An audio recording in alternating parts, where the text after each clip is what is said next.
Hey guys, welcome to episode 2 of the unofficial official Sentient Potato Podcast, and today we're going to be talking about tech depreciation, both artificial and non-artificial in the PC world. And maybe we'll delve into other sides, but this is going to be a reoccurring topic. I do plan to talk more about how tech depreciates, both artificially and unofficially, but for now, I guess let's start with this. CPUs.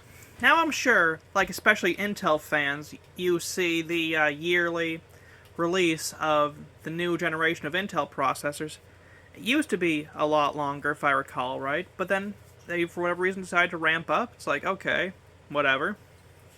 But it used to be, there'd be at least a little bit of space, if I'm recalling right, between releases, but now it seems like literally every year, sometimes less than that, there's a new Intel CPU being released. Which is kind of interesting, but then it kind of loops back to, artificial depreciation. And hear me out here. Windows 11, now I'm sure you've heard of it and all the drama for the whole TPM thing, which I'm not really going to get too far into other than to just say this.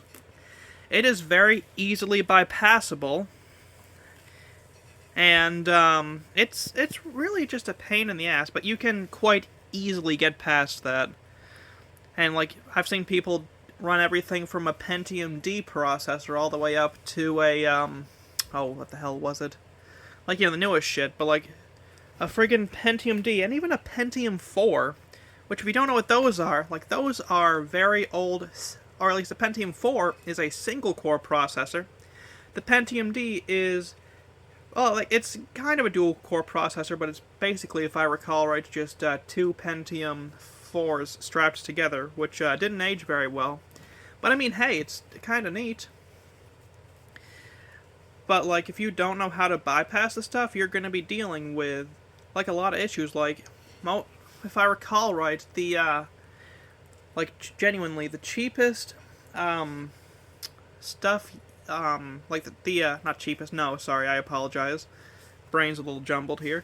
But, the newest, or not the newest, the oldest, tech you can buy, in terms of CPUs, without having to get updates for everything, is, I believe, 5th gen Ryzen, without going through the whole TPM thing. Which is interesting, because, you can, actually, no, that's not entirely accurate. But without doing BIOS updates, it might actually be 7th gen Ryzen, but it's I don't know, I believe it's 10th or 11th gen Intel, which, holy crap, we're already up to 14th gen. And it's why? This whole TPM thing it's just a way to create more e-waste, and I will die on this hill. But let's get out of this subject. I'm getting too jumbled. But CPUs. Now, I know a lot of you were okay, are we going to get to the subject? You're going to shit or get off the pot? And yes, I know that a lot of you here are okay, I want a gaming PC, but I want to be able to play on Steam, and I've got Windows 8. Well, that's kind of unfortunate, because 16 days from now, we'll call it 15 days, depending on how long this takes to upload, but, you're no longer going to be able to use Steam on Windows 8, and who knows how long for Windows 10. But, yeah. So, let's talk about that. I know it's, it was bound to happen, OSs depreciate, because, yeah, they stop, sending out updates, and yeah, it happens. It's a natural fact of life. But CPUs age a lot better, and can be used for a hell of a lot more than OSs. So, I guess back to CPUs real quick. Sorry for detouring there. But, yeah, CPUs. Let's talk about even Intel. Now, what I consider the bare minimum of usable nowadays, if you want a good experience, is 4th gen Intel. But specifically, at the bare minimum, an i5 from the 4th gen, or an i7 from the 4th gen, and the reason I consider that bare minimum is because that's still rocking on the very depreciated DDR3 platform, which, I mean, while that stuff is still usable, if you're on Windows, it aged like milk. And while it is pretty okay for Linux, it's still kind of a mixed bag. Because, like, there's a lot of instruction sets that aren't even supported, if I'm recalling correctly, and even if it weren't for the whole instruction sets thing, there's another problem with the whole thing. And you know what that other problem is? Like, if something goes wrong, like, that was like, what, 2012? That, 4th gen Intel was released? Like, that's quite a long time ago. Like 2011 or 2012, like, that stuff is very depreciated. Like, with a, 4th gen Intel processor, like, that's basically bare minimum for stuff. Like, if you were to build a period accurate, like, system from then, with an, let's say, and this is just an example here, an i7 4770, let's say 16 gigs of RAM, about, let's say, a GTX 980 or 980 Ti, and let's say a solid state drive, let's say 240 gig. That's already not usable just because of how small the drive is, just because of how much space Windows takes up.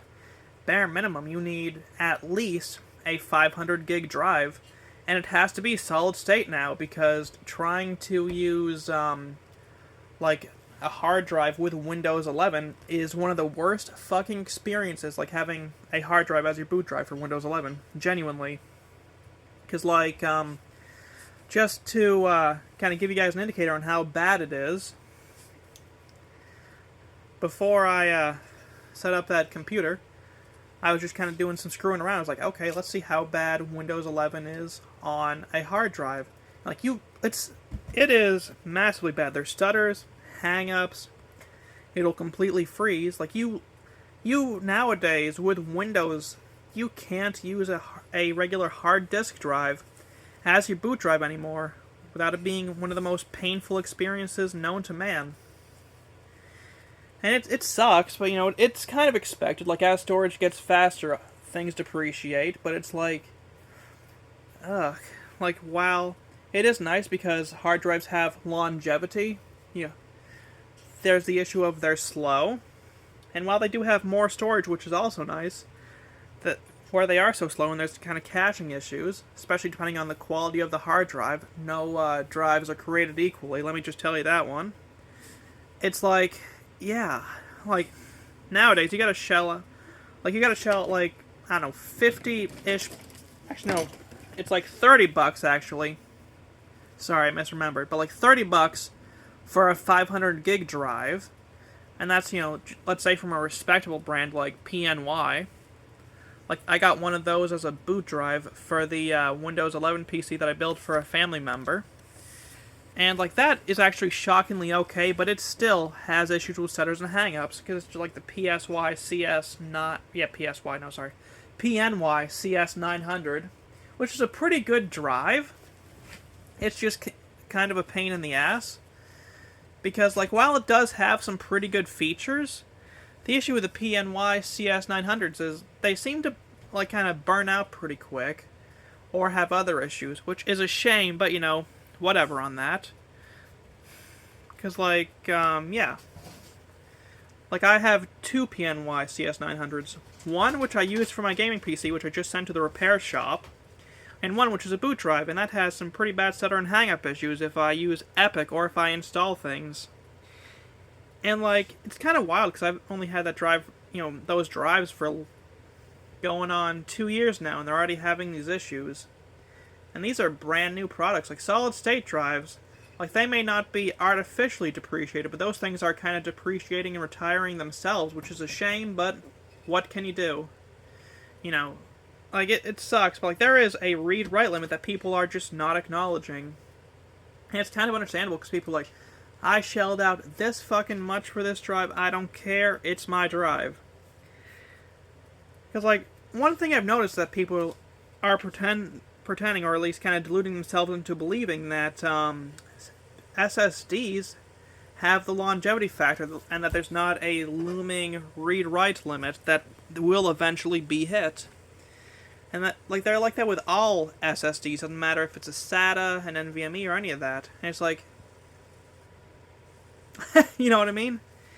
It's just weird. But then let's, I guess, go back to CPUs. Like, I kept trying to talk about them, but everyone, no. But like, 4th gen Intel, while that is pretty okay, again, that's a minimum settings thing. If you want to get into gaming, you really can't use that. Like, unless you just want to run minimum settings 1080. But even that, like, realistically, you're better off going for 720p. And thankfully, 720p is still supported, like, as is 1024 by 768 in Windows 11. But, like, it's, I don't know. Like, honestly, for my idea of bare minimum is, like, 7th gen Intel or 1st gen Ryzen. Because they've got, like, they're a lot better in terms of longevity and instruction sets, and they're DDR4, which, while that is depreciated now with everything moved to DDR5, there's a lot more DDR4 in the pool, so it's cheaper to buy. Because DDR3 now, like, let's just look at that a bit. I'm even going to turn on my Xbox for this, just so that way I can look up how much DDR5 is now. Once it loads, let me just pause this, and then we'll be back.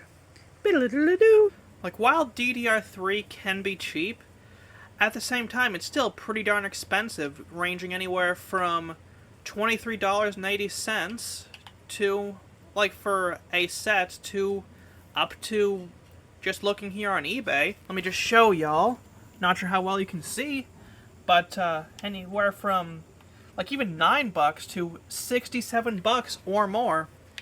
Like, when I bought the DDR3 kit back when I had the i7 rig, I'm not even kidding here, chat, or guys, when I say that I probably spent at least, like, I think it was like $26 just for a 4 gig stick. And, like, that, admittedly, that was like 2 years ago? But, I mean, still, like, that's way more than DDR3 is worth, because there's a lot of DDR3 floating around.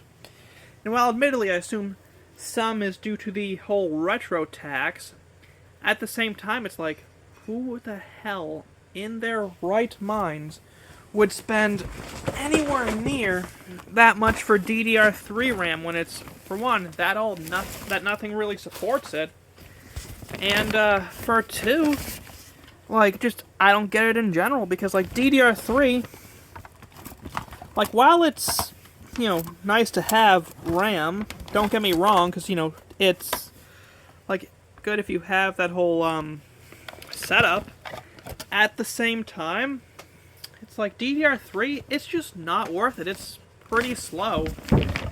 And while I do know there are still some systems out there rocking with DDR3 for some stupid reason, emphasis on stupid, it's like I said, in my opinion, the bare minimum you can get away with now, and even this is being charitable, is 7th gen Intel, which rocks DDR4, which again, DDR4, in my opinion, is like the best way to go. Because while DDR5 is brand new, like, I'd wait probably like another year just to make sure all the kinks have been kind of worked out. Because I don't know. Like, I have issues with adopting brand new technology. Because, like, bleeding edge, and let me tell you, you can tell when it's bleeding edge. Because, like, there's always something that goes wrong. Case in point, 7th gen Ryzen. Like, how many issues did that have? And how many issues does that still have between the motherboards and whatnot? Like, AMD really dropped the ball, just as they did with the 7000 series graphics cards. And while I wouldn't mind getting my hand on one, if I buy a 7000 series, like, even if I somehow came into a chunk of money, like, I would not buy a 7000 series graphics card brand spanking new. Because like, those still have some pretty bad issues. Though, for speaking of artificial depreciation, let's actually delve into graphics cards before I go back to the CPU topic. So, like the 3090, as well as the 4090, and possibly more of the 4000 series, use a new standard of ATX power, or like a new standard of power, which depreciates the older like 8-pin ATX for a whole new thing. It's like a 12H PWR or something like that, and it's like, why? The other stuff was perfectly fine. And it genuinely seems to me like they are just trying to depreciate shit. But then it is Nvidia, and they seem to hate the pores and whatnot. And it's like, ugh, for fuck's sake, why are these companies so shit about this? Because, like, again, going with CPUs, with Intel doing a new CPU, it seems like every single year. And other issues, it's like, okay, I think I'm just going to stick with my hardware from, let's say, 2018, because at least that I know is rock solid. And it's like, what is the point anymore of buying hardware of any sort if it's just going to be depreciated the next year? Like, my CPU, the one I just sent to the shop, that 5900X, like, that is from 2020. Like, it holds up extremely well. I was using that for gaming. I was using that for virtual machine work. I was using that for, like, just, multitasking. Because, like, I got, like, about 4 or 5 different monitors I use. All different resolutions. Plus I got, I was doing some streaming at one point before I disappeared. And there was this thing and that thing. And it's like, okay. And it may sound like kind of a sarcastic okay, but it's like, I don't know. It's like, that hardware, 2020, it holds up. I'm probably, like, not going to replace that CPU, assuming that that's not the issue. Or any of the other parts, because, like, the other CPU, or not the other CPU, but the other parts with it is an RX 6700 XT. Like, I'm probably not going to replace that shit until, realistically, probably sometime next, like, in the next 5 years. Because, like, I plan to use that shit until it dies, but then knowing my luck, it's all fucked. But let's be optimistic here. Like, I'm going to try to at least keep it for the next few years, because, like, the old RX 6600 plus the 5600X that I have, like, that rig is good enough to do 4K medium, and that's with 32 gigs of RAM. Like, that RX 6600 has 8 gigs of VRAM, which is admittedly kind of, like, long in the tooth, despite having came out, what was it, last year? Like, it is kind of long in the tooth, but, like, it can still do, like, 4K gaming for the games I play. So I don't care. Like, I was using it to play Destiny 2, so it's like, alright, yeah, cool. Which, speaking of, Destiny 2, like, is free, and a whole bunch of its DLCs are free on Epic. So, I mean, if you haven't picked it up, what's stopping you? But anyways, sorry for the distraction there. It's like my rig of the 5900X and the 6700 XT were good enough to do 4K medium-high settings. Like, it's like, if I can do that with hardware that's a mix of, like, 2020 spec and 2022, it's like, what is the point of upgrading? It's like, it's really genuinely seems to me like companies are rushing to push everything they can out instead of just properly stopping and waiting for a bit. And then, once, technology is all, start actually kind of depreciated, then they release, like, really good, like, brand new hardware. Like, this is probably going to sound dumb, and I acknowledge this, but it genuinely seems like consoles had the best model for dealing with depreciation. Hear me out here. Like, consoles, like, let's go from, let's say, the Xbox One to the Xbox One X. That was, like, what, 3 years? Like, actually, no, like, that was 4 years, because 13, 14, 15, 16. It was, like, what, mid-2016 / early 2017, the One X came out. Like, the original model Xbox One and the One S, like, those, like, held up and looked pretty decent.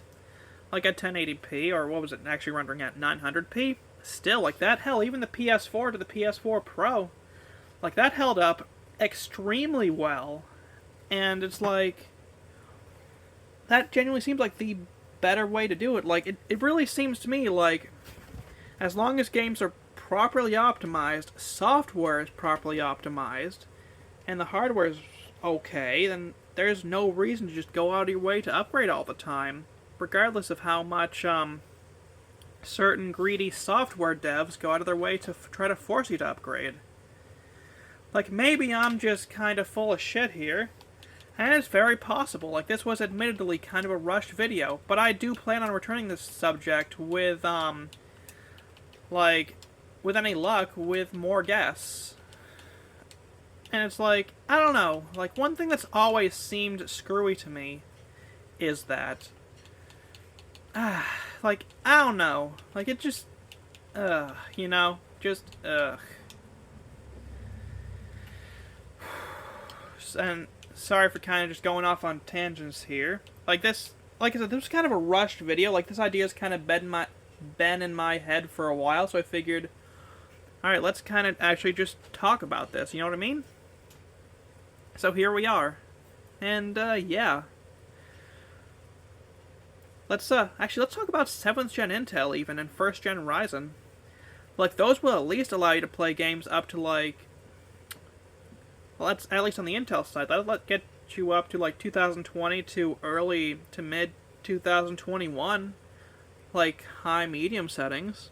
Especially with the 1080 Ti. Like, the 1080 Ti is just the 3060, just without the RTX features. Like, you can, like, realistically, like, play, even now you could use a 1080 Ti and still be pretty much perfectly fine. Like, you wouldn't get the latest codecs, like AV1, but you'd still be perfectly fine. Hell, even with the 7700 from Intel, like, that's still pretty okay. Admittedly, it's a quad core, and those are extremely long in the tooth, but I mean, still, like, hell, just go up to 8th gen, and still, like, 6-core, 12-thread for the i7, and that's pretty good. And even though, like, you know, let's just not talk about 9th gen, because that was a series of poor decisions from Intel. So, anyways, let's talk about 9th or 10th gen. Kind of also some poor decisions, but 10th gen I feel aged a hell of a lot better than like it could have. 11th gen it seems like nobody talks about, despite having been one of the better generations for laptop processors. 12th gen is extremely good, even though people seem to have stopped talking about it. Then there's 13th gen, and then the newest 14th gen, which I don't get, but hey, whatever. Anyways, let's go to Ryzen now. 1st gen had a quad core without hyperthreading, a quad core with hyperthreading, a 6-core with hyperthreading, and a 8-core with hyperthreading. And those pretty much still all hold up pretty okay.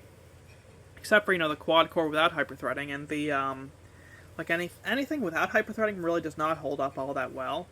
Then go to 2nd gen, and there's still those CPUs, but newer and with a lot better. And then we go to 3rd gen, and that's really when the good shit happened, because there's all of a sudden the i9s, which are really good. Then we go to 5th gen. I mean, there is technically a 4th gen, but that was mostly iGPUs, which are still pretty good, but I mean, you know, still. Like, pretty good laptop processors the whole way through, too. Then 5th gen, which is what I consider probably the peak of Ryzen. And then there's 7th gen, and I'm kind of curious what 8th gen will look like. Who knows, though? Like, Ryzen held up pretty well. The older Intels, not so much. Even some of the newer ones didn't hold up too well. It's kind of interesting. Like, yeah. This kind of more just turned into tech babble. I apologize, but, yeah. Either way, love you guys, and I will see you soon in another episode of the unofficial Sentient Potato Podcast. Or is it the official unofficial Sentient Potato Podcast? Either way, love you guys and see you soon.